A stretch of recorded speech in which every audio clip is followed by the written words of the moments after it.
యేసుక్రీస్తు నామములో మీ శుభము తెలియజేస్తున్నాను. ఈరోజు పరిశుద్ధ బైబిల్ గ్రంథంలో చక్కని మాట చదువుకుందాం.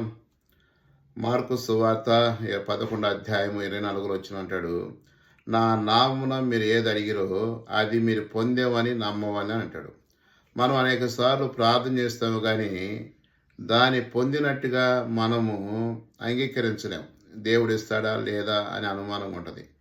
అదే మళ్ళా అంటాడు యోహాను సువార్తలో కూడా, నా నామమును మీరు ఏది అడిగినా అది మీకు ఇస్తానంటాడు. యోహాను సువార్త 14:14 అంటాడు, నా నామమును మీరు ఏదైతే అడుగుతారో దాన్ని మీకు ఇస్తానంటాడు.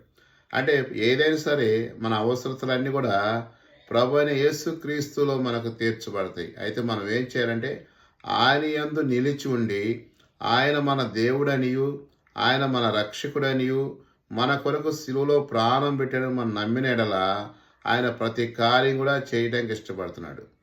నువ్వు కూడా ఇష్టపడితే ఈ మాటలు నీ హృదయంలో చేర్చుకో. దేవుడు దీవించునుగాక.